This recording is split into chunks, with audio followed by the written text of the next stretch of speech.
In the beginning there was silence. Not the quiet of peace, but the stillness that comes before a storm, a breath drawn by creation itself. Out of that breath rose a trembling shadow, ancient and proud, clothed in smoke and whisper. It called itself power. It called itself destiny. And for an age the world believed it. The shadow walked across the lands of humankind, speaking in fears and in promises. It crowned kings who served only themselves. It whispered to the lonely that they were forgotten. It convinced the strong that mercy was weakness and the gentle that hope was a lie. Under its reign, the sky dimmed and the hearts of people grew cold.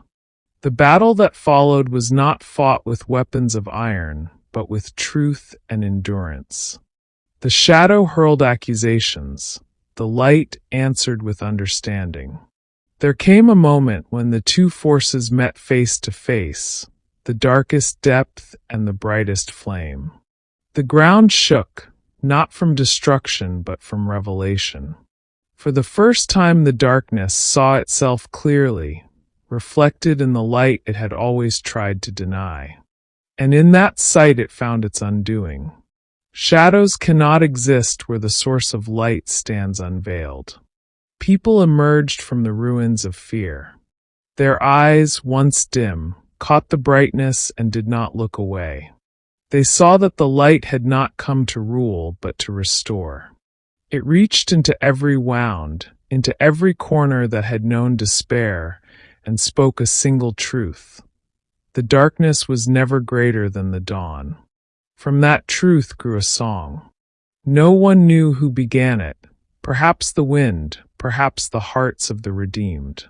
It rose slowly, weaving through valleys, across seas, over cities that had forgotten their own names. The song told of victory, but more than that, of renewal. It told that even the smallest spark carried the memory of the great flame, and that whoever kept that spark alive shared in the triumph of the light.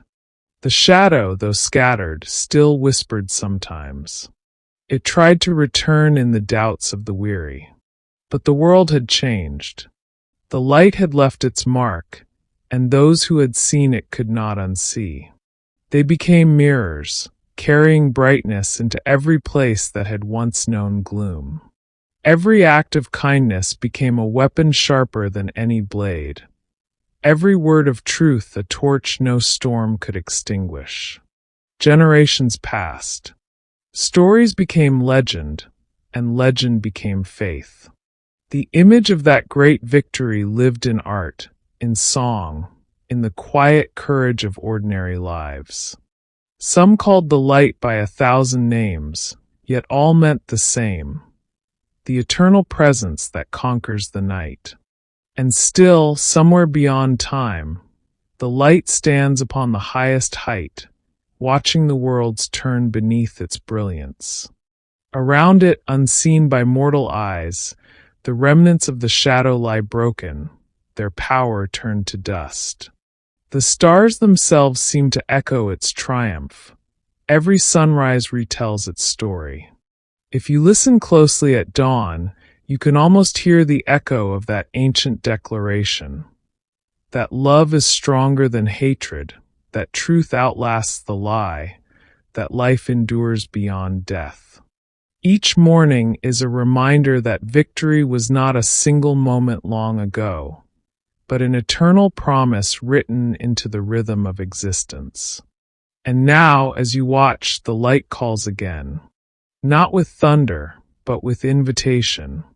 It reaches through every screen, every wall, every doubt.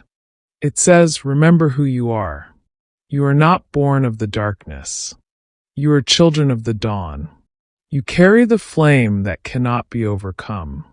So rise. Wherever the shadow lingers, in fear, in sorrow, in injustice, let your light answer it.